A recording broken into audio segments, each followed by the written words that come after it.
नमस्कार. गुरुर्ब्रह्मा गुरुर्विष्णू तस्मै श्री गुरुदेव नमः. गुरु साक्षात परब्रह्म तस्मै श्री गुरुदेव नमः.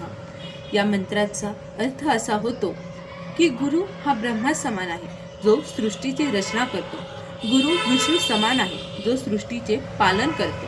आणि गुरु शंकरा समान आहे, जो सृष्टीचे संहार करतो.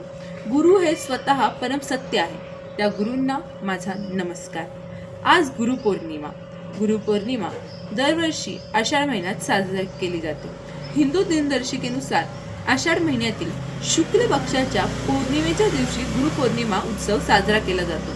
हिंदू धर्मात गुरुपौर्णिमेला विशेष महत्त्व आहे. या दिवशी लोक त्यांच्या गुरूंना, मग ते शिक्षक असो किंवा मार्गदर्शक, त्यांचे आभार मानतात. गुरूंसमोर नतमस्तक होत त्यांचे आशीर्वाद घेतात. या दिवशी शाळा, महाविद्यालयीन विद्यार्थी त्यांच्या गुरूंना पुष्पगुच्छ, फळे आणि काही भेटवस्तू सुद्धा देतात. प्रत्येकाच्या आयुष्यात गुरुचे महत्त्व अनन्यसाधारण आहे.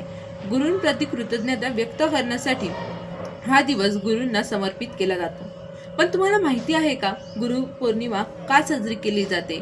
या दिवसाचे महत्त्व काय? आज आपण त्याविषयी सविस्तर जाणून घेणार आहोत. गुरुपौर्णिमा का साजरी केली जाते? आषाढ महिन्यातील शुक्ल पक्षाच्या पौर्णिमेच्या दिवशीच गुरुपौर्णिमा का साजरी केली जाते? कारण या दिवशी महाभारताची रचना करणारे महर्षी व्यास यांची जयंती असते.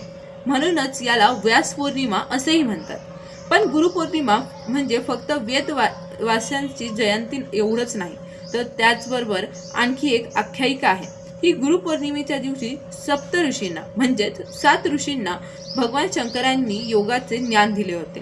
त्यामुळे हा दिवस गुरूंना समर्पित असून गुरुप्रती आदर आणि कृतज्ञता व्यक्त करण्यासाठी साजरा केला जातो. वैदिक पंचांगानुसार यंदा आषाढ महिन्यातील पौर्णिमा तिथीची सुरुवात 10 जुलै रोजी म्हणजेच आज रोजी पहाटे 1:36 सुरू झाली आणि 11 जुलै रोजी पहाटे 2:06 समाप्त होईल.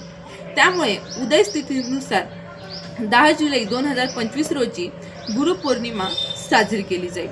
त्यामुळे तुम्ही देखील आपापल्या गुरूंचे आभार मानून गुरुपौर्णिमा साजरी करावी. धन्यवाद.